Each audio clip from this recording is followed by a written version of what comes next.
So welcome to day 2. So today let us do a small revision about yesterday's class about our myopia, hypermetropia and presbyopia. So myopia, you already know it is called as nearsightedness. That means a person suffering from myopia can see nearby objects clearly but cannot see faraway objects clearly. Hypermetropia is also known as farsightedness. That means a person suffering from hypermetropia can see faraway objects very clearly but they cannot see nearby objects clearly. Presbyopia is also a kind of farsightedness where the person suffering from presbyopia will be able to see nearby objects clearly but faraway objects he cannot see clearly. Then what is the main difference between hypermetropia and presbyopia? The main difference will be the reason or the cause of the defect. Hypermetropia was caused when your eyeball becomes too small. In this case, presbyopia is caused when because of old age your ciliary muscles become weak and your power of accommodation decreases. So I hope you all remember power of accommodation. It was the ability of the the ability of the lens to change its focal length. Now let us go to the next part, our glass prism. So what is a glass prism? Glass prism is just a small thing made up of glass. It is a triangle from one side and from the other side it will be a rectangle. So this is how a glass prism will look like. This is the front side, this is the side, and that is the back side. So what is the function of a glass prism? The main function is to refract a light. What was the meaning of refract? Refract meaning was bending of light. So glass prism has a capacity to bend the light 2 times in the same direction. 2 times means the light will enter from air to the glass, bend in the boundary. From the glass it will go back to the air, again bend 1 time in the boundary. So about the same direction, we'll understand it when we see the diagram. So let us go to the diagram of a prism. So let me draw a glass prism, only the front part, and let us see, this part is the air, this part is the glass, and this part is the air here outside. So this is the boundary between the air and the glass. So let me give a point here where an incident ray will come and touch. What was incident ray? The ray which is coming and touching at the surface or the boundary. So this point, I will call it the point of incidence. What is point of incidence? The point on the surface where any incident ray will come and touch. If I draw a 90-degree at the point of incidence, I call it 90-degree was called as normal. So this will be called the normal at the point of incidence. The angle between the normal and the incident ray will be called the angle of incidence. Now we know because the light enter from air to glass, it is entering from one medium to another medium. As a result, its speed or velocity will change. We know glass is dense, optically more dense, and air is optically lighter. So the speed of light will reduce. Whenever the speed reduces, the light will bend towards the normal. It was supposed to go this side. This was the incident ray, but it will bend towards the normal. It's bending downwards such that angle I will be greater than angle R, and this angle I, angle R will be controlled by our sin I divided by sin R, the ratio sin I divided by sin R equal to constant or something called as refractive index of glass with respect to air. It will be controlled by this. So this one we already did in chapter 10. So right now the light coming from the air touches the boundary and bends towards the normal, so that angle R will be smaller. Now this ray is what we call as the refracted ray, because it got refracted. Now in this case this refracted ray will touch the boundary here. Sorry, this refracted ray will go and touch this surface here. Now this is the glass and outside is the air, so it was supposed to go straight, but obviously it is going from glass to air, so it will obviously bend. Now, so this point, let me draw a 90-degree here, and that 90-degree I will call as the normal at the point of incidence. So I have two 90 degrees here, this 90-degree with this surface, this 90-degree is with this surface.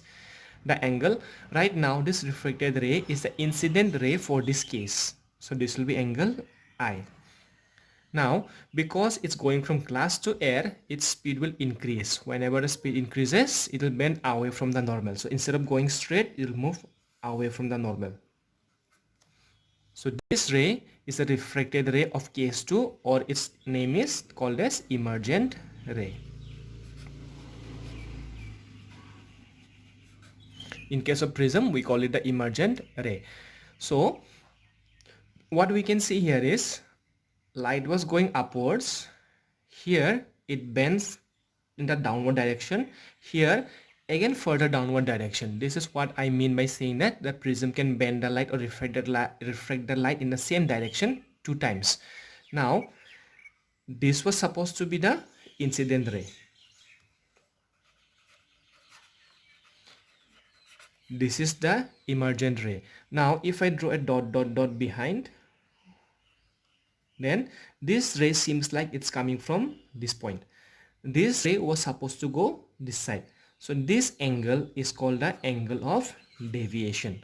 The angle between the incident ray and the emergent ray. It will look something like this. If I draw it straight, and this one if I bring it downward here, this angle. So why is a glass prism so important? Why can't a normal glass slab do that? Let us consider a rectangular glass slab, very normal in size, rectangular. Let's say a light is going on top. This is a surface, so this will be the 90-degree.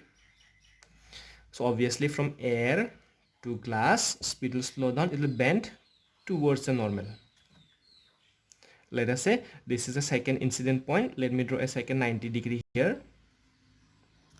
Here light is going from glass to air, so speed will increase, it will bend away from the normal.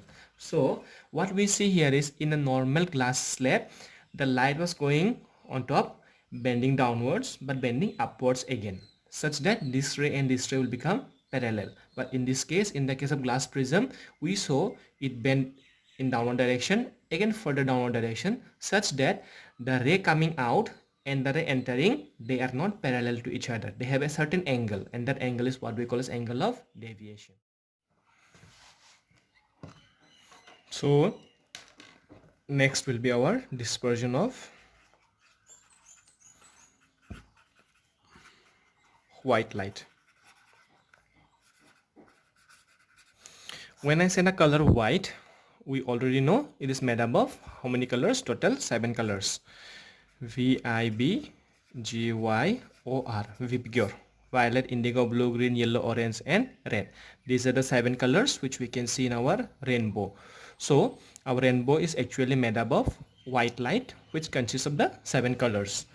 To see the 7 colors, what we need to do is we need to separate them or break them into single color. That breaking up into single color is what we call as dispersion of white light. And whenever we do dispersion of white light, we will find a rainbow. So already we know that light always travels in a straight line, but actually light does not travel in a straight line. Light travels in the form of a wave. This wave is what gives the different colors their different property, or some color we can see as violet, some we can see as red. It is because of the wavelength. So from class 9 we already know any wave consists of 2 things, this distance or this distance. This was what we called as, symbol was lambda, it was called as the wavelength. Consecutive meaning what? One after the other. The distance between 2 consecutive crest or 2 consecutive strokes is what we call as the wavelength, and it is something called as frequency equals to 1 by lambda. So we're not talking about frequency right now. We're going to let us just focus on our lambda. So whatever frequency or lambda, they are already connected to each other. So it's not a very big problem. So let us just focus only or understand only keeping lambda in mind or the wavelength in mind. So violet will have the smallest wavelength and red will have the longest wavelength. Smallest of all? No, actually we have got smaller wavelengths. We call it as ultraviolet. We have got longer wavelengths, we call it as infrared. So why are we talking as the violet as the smallest? Because this VIBGYOR is what we can see. Anything smaller than that wavelength we cannot see. Anything longer than red we cannot see. Just like we had was it ultrasound and infrasound. So we have got infrared and ultraviolet. So this 7 colors is what we can see, and this is called a visible spectrum. Visible because we can actually see it. So now why is the prism so important? Because prism can spread out the light into 7 colors. Let us compare the refraction or the bending of light in a glass prism compared to a refraction of light in a normal rectangular slab. So let us say a light is coming from here. This light contains both violet and red. Let us say. So what we see here is, what actually happens is smaller lambda bend more, opposite. Longer lambda bend less. So out of V, I, B, Z, Y, or violet has the smallest lambda, so it will bend the most. Let us say it bend this much. Out of this, red has the longest wavelength or longest lambda. So longer lambda means bend less. So red will bend but little bit less. So they'll spread out little bit. Next, here they're bending again in the downward direction. So violet will bend again more. Red will bend little bit less than the violet. So what we can see here is this separated little bit here, but here they completely separated away from each other. In the between, what will you find is, we'll find the different colors in between here. So here violet, indigo, blue, accordingly they will divide or they will break up or separate from each other. Reason is because they have got different wavelengths. Now let us see what happens in case of a normal glass prism. Let us say red color is coming this side and violet is also coming this side. What we see is violet will bend more, red will bend little less. So they're starting to spread out. Here we know in a glass slab what happens, they bend downward and upward direction. So red will bend little less, violet will bend little more. So eventually they'll join back together. So in the normal glass slab we will not be finding any kind of a rainbow. This is what happens when you put two prisms as shown in the book. You can see in the book here the light is going, red is bending less, violet is bending more. Here violet will bend more, red will bend less. But here what's happening, it's given upside down prism. So what happening, it is pulling it in the upward direction. It was going downwards, it's going upward. So what happens, or what we can see is, whenever the light bends in the same direction 2 times, we can get a rainbow. Whenever the light bends in the opposite direction and join back together, or sorry, become parallel, then we will not get a rainbow. So let us look at the next topic called as total internal reflection. Reflection. This happens because of refraction. So you see the difference here. So let us say this is a glass, this is 90-degree, and this is the incident ray, angle incidence. this is our glass, this is our air. So obviously when light comes from glass to air, speed will increase, and when it increases, it moves away from the normal angle R. What will happen if I increase this angle I? Let's say this angle I is bigger now. It was supposed to go straight, it will bend more away from the normal. Angle R will be bigger in this case. So what we see is, if I increase the angle I, angle R will also become more. If I make the angle I less, angle R also will become less, if the light is coming from a denser medium to a rarer medium. Now what happens if I increase it further away? That time what happens if I increase it, go on increasing it, a point will come where it will bend so much that it will start to go along the boundary of the two surfaces, and this angle is what I call as critical angle. And in this case the angle of refraction will be exactly 90 degree. So I hope you understood this part. So what is critical angle?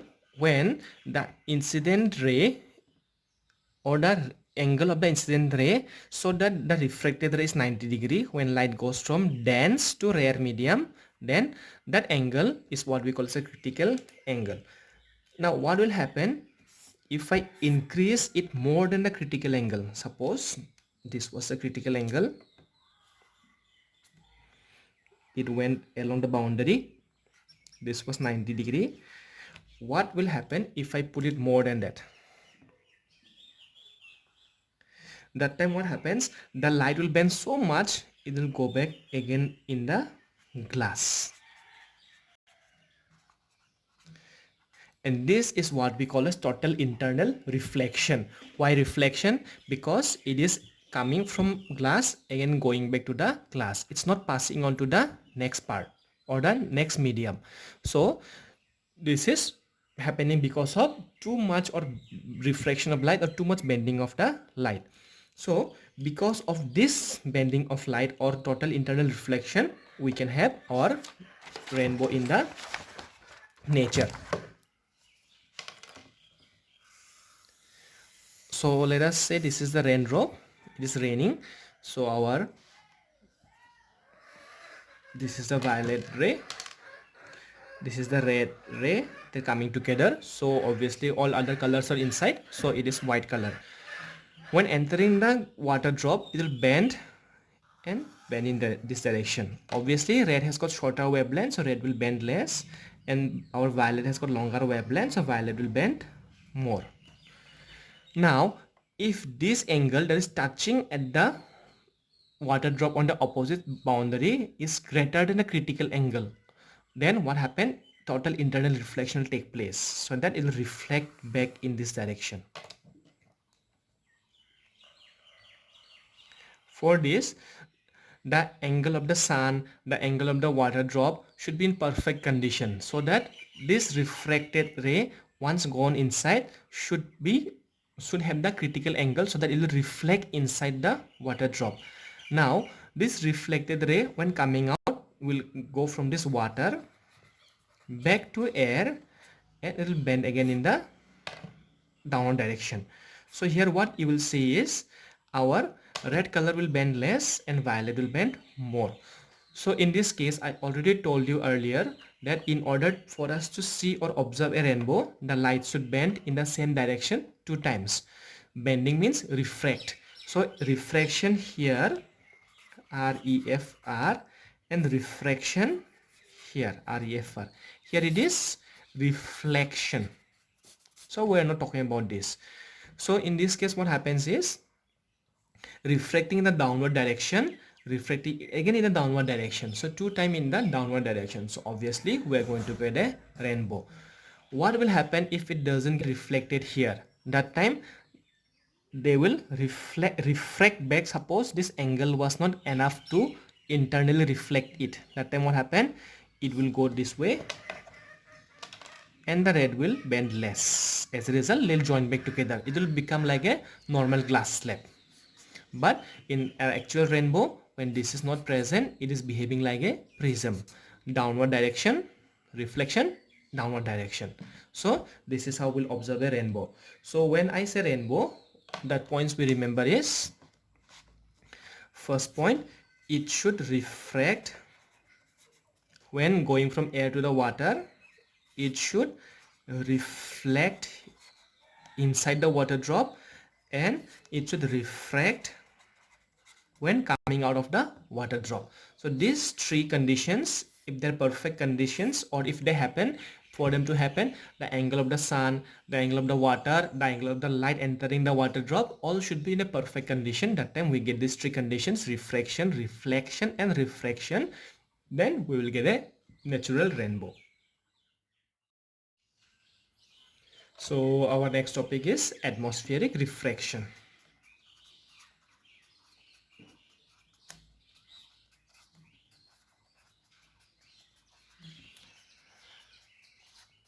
You all know already refraction meaning. What was it? Bending of light when it travels from one medium to other medium. In this case, who is doing the bending? Atmosphere. So we call it what? Atmospheric refraction. Now, refraction meaning bending of light when it travels from one medium to another medium. Here the medium is atmosphere, or the air itself. So it is not traveling from one medium to another medium, it is still in the air. Still, what happens is, sometimes, let us consider an example where let us say you're boiling water.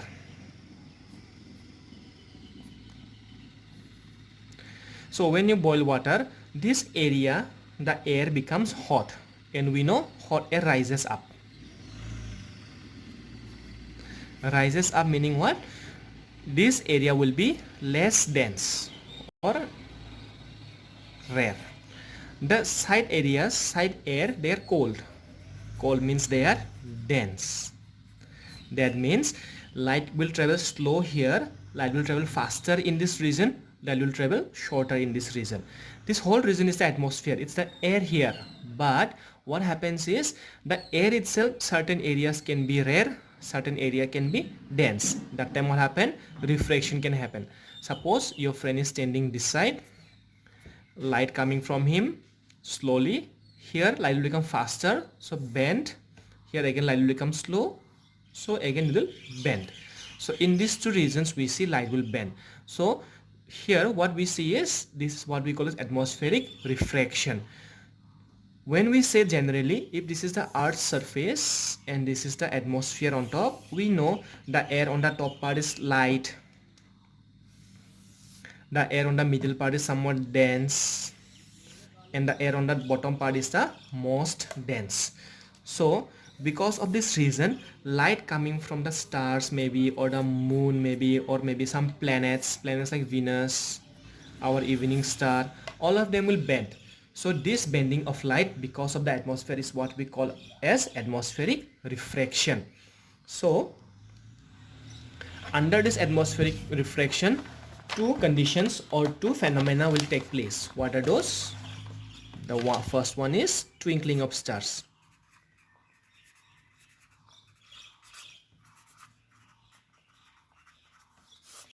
Twinkling of stars means whenever you look at the star, it will seem like small, little bigger. Sometimes for 1 second you may see this dot, sometimes you will not see it at all, sometimes again medium size. So that you'll see the size of the stars change constantly when you look at it, and that effect is what we call as twinkling of the stars. And the next effect that can take place is our advanced sunrise and delayed sunset. Advanced sunrise means earlier than the normal, delayed sunset means late. So this we'll see when we come at the topic. So first let us look at twinkling of stars. So what we see here is, this is the earth and this is the atmospheric boundary. So this is the star, the light is coming from the star. Obviously, when it enters from the space to the air, it will bend downward because speed will become slow. So what happened? It will eventually bend. And suppose it's standing here. Why is it not coming straight? Because I already told you here the air is little, what is it, less dense, so less bending. As you go downward and downward, the air becomes heavier and heavier, light becomes slower and slower, so bending become more and more. As a result, it will bend in this direction, in this way. So when you're looking at it, your eye or your brain automatically thinks light travels in a straight line. So you will feel like the star is somewhere, or the light is coming from this position of the star. The star is actually little downward, but the star seems little bit upward in the sky. This is what we call as apparent position. Means not real position, or the one which we see it. So due to atmospheric refraction, the apparent position, or the, what is it, the star seems to be in a different position, and that position is what we call as the apparent position. Now problem is, when in the atmosphere lots of clouds are there, sometimes someone is burning fire this side, sometimes wind is blowing, sometimes this, sometimes that, so we call atmosphere as dynamic. Dynamic means always changing. When the atmosphere is always changing, sometimes bending will be more, sometimes less, sometimes more, sometimes less. As a result, what happens? Your eyes will see the stars to be moving little bit, sometimes little bit more up, sometimes little bit downward, so up and down, up and down. So what we say is the apparent position changes. Why is it changing? It's changing because the atmosphere is changing. Because atmosphere is changing, the refraction of the starlight is changing. As a result, the apparent position will change. Now, because the stars are very far away, very less amount of light comes from the stars to our eyes. I already told you in the day one that enough light should come and touch our eyes so that we can see them clearly. Okay, I told you stars are very far away, still enough light is touching, but it's barely enough, somehow enough. Little bit up and down change, and light is not coming enough in our eyes. So what happened? Sometimes we can see the star little bigger when little more light is coming. Sometimes we can see it as smaller when little less light is coming. Why is it coming less and more? Because of atmospheric refraction. So this effect we call it twinkling of the stars. So what we say is, why do stars twinkle? First point, because of atmospheric refraction, the apparent position changes. And second most important is, because stars are very far away, very less light comes. Less light meaning what? There's a more chance of it being seen and not seen. As a result, what happens? We will see this twinkle. Now, when we talk about Venus, Venus is the evening star. It's seen in the evening part, very bright star. And when you see it Venus, you will not see it twinkle. You will see it bright, same size always. Reason is, Venus is very nearby to us. So, the light coming from the Venus is more in number or more. So as a result, because of atmospheric refraction, the apparent position of Venus will change. Even though it changes, what happens? It will not affect, or it will not cause twinkling. So for twinkling, two things are very important. Apparent position should change because of atmospheric refraction, and less light should come. In case of Venus, this is happening, but less light is not happening because it's nearby, so more light is coming and touching our eyes. As a result, the Venus will not twinkle. So when we talk about it again, stars are very far away, so very less light, so we consider star to be a point. Venus is nearby, so lots of light is coming, so it is a group of points. So because of atmospheric refraction, this point may move here, sometimes here. That time we'll see the stars at here, star at here. So twinkling, less light. In case of Venus, what happens? Maybe this point twinkled and it went here. Maybe this point twinkled and it went here because of atmospheric refraction. However, we can see overall in general, the point is still at the same location. So we say during Venus or planets, the refraction or the apparent position changes, but because it is made up of many points. Why does it mean many points? Because many light are coming and touching our eyes. We say that the position or the apparent change cancel each other out. As a result, we will not see the stars as twinkling, will not see the Venus or the planet as twinkling. But for the stars, we say they are small points. So if the points move, why is it small point? Because very less light is coming, maybe 1 or 2 ray is coming, so that's 1.2 point. Because when the point changes, we see them as twinkling. So our next topic is advanced sunrise and delayed sunset. Let's say this is the earth again, this is the atmosphere, okay, and you're standing here. This flat line is what we call as the horizon. So when I mean sunrise, sunrise means, suppose this is the sun, let's put the sun with yellow color. When the sun comes on top of the horizon, sunrise. When the sun is below the horizon, not yet sunrise. Same goes this side for our sunset. So okay, let me make the atmosphere a little smaller. Okay, so here, let me remove it. This is not the atmosphere. Advanced sunrise means, actual sunrise means the sun coming out of the horizon or on top of the horizon. Actual sunset means the sun going below the horizon. But here we are going to talk about advanced sunrise. Advanced means even before the sun has come up, we can see the sun. This is what we call as advanced sunrise.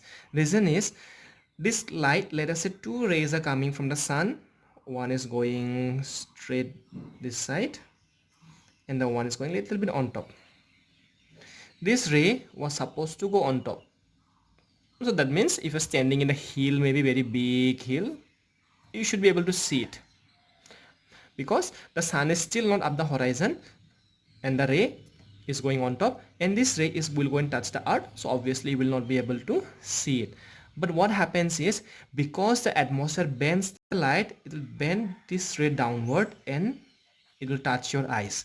As a result, it will seem like the star is somewhere here, even though the star is, the sun is here. Even though the sun is not on top of the horizon, the sun is below the horizon, you can see the sun nearly around 5 minutes before. And that is what we call as advanced sunrise, because till now the sun has not risen, but we are able to see the sun for nearly before the 5 minutes the sun has come up. So this is what we call as advanced sunrise.